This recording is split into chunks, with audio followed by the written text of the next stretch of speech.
Time, the one thing we all seem to be lacking, the reason we don't act on some of the dreams we have. There's just not enough time.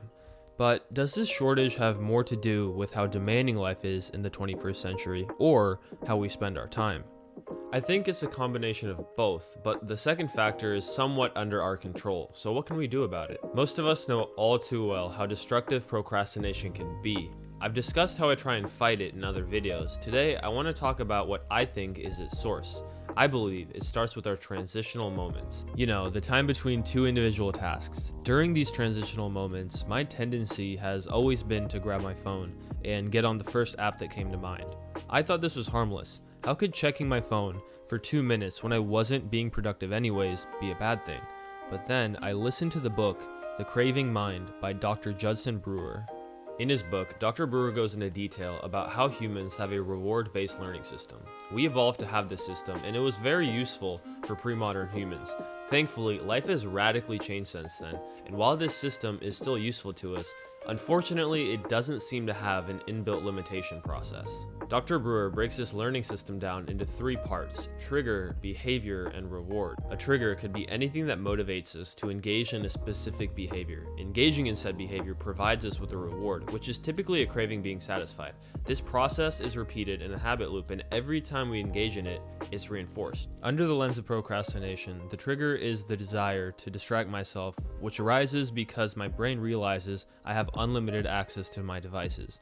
The behavior is the procrastination itself, and the reward is my desire being satisfied. Again, every time I act out this habit loop, it strengthens. This is why I think that getting on my phone for nearly every transitional moment in life was so detrimental. I kept exposing my brain to stimulation from my phone during these short periods of time, and this just reinforced the procrastination habit loop. And it kept getting worse because limits aren't hardwired into my brain. When I got back to work after a couple minutes of scrolling, the urge to get back on my phone would keep coming back. This habit loop probably started at an early age. Older people have always told me, why don't you just sit down and focus? Well, these older people didn't have the culmination of human knowledge in their pockets when their brains were developing. We can't help but procrastinate. Our brains have been conditioned to do so. Where do we go from here? Luckily, one habit loop can be unlearned by reinforcing another one. Dr. Brewer recommends that we simply pay attention and sit with our craving when it arises until it passes away. This seems impossible, like an itch we can't scratch, but I guarantee you've done this before. We've all had the experience of sitting in class and our stomachs begin to grumble.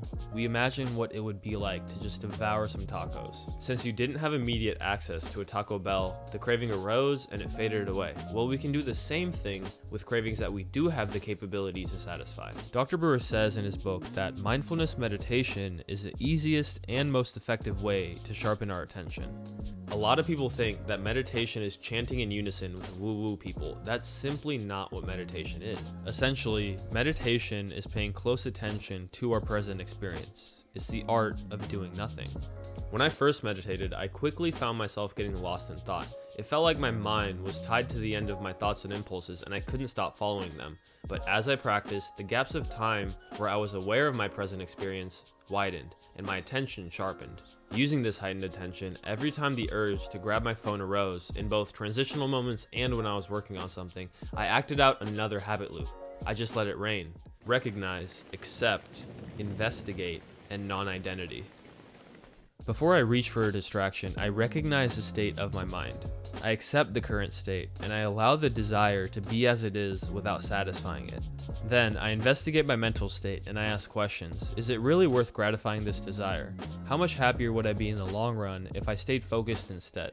Finally, I don't identify with the desire. I understand that it's just a pattern of thought, and like any other thought, it will fade away on its own if I sit with it, and magically, I can get back to work. Letting it rain has begun quieting that voice in my head that's always pushing me to go for something else instead of focusing on the task at hand. I find myself getting right back to work after a transitional moment, and I'm immersed in what I'm doing instead of ruminating about what's on Netflix. On a typical day, I'm awake for about 16 hours. If I get distracted for 5 minutes every 25 minutes, that's over 2.5 hours of distraction a day. Just imagine what having 2.5 extra hours a day would be like. More time for sleep, more time to spend with friends and family, more times to work on goals, more time to spend on what's meaningful. By letting it rain, I think I've started on the path of reclaiming those 2.5 hours for myself. I'm not suggesting that we never get on our phones during transitional moments, but I think it's wise to take care of what's important and then put the phone away.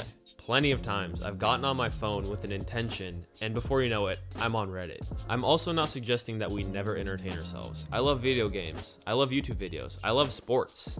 Hello, darkness, my old friend. But I think it's important to be intentional about entertainment. By deliberately avoiding entertainment throughout the day, I can be guilt-free when I'm playing Xbox with the boys later on.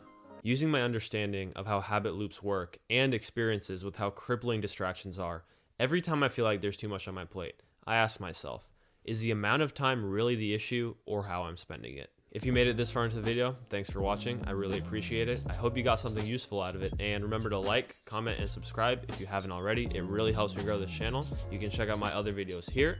And with that, I'll see you guys on the next one.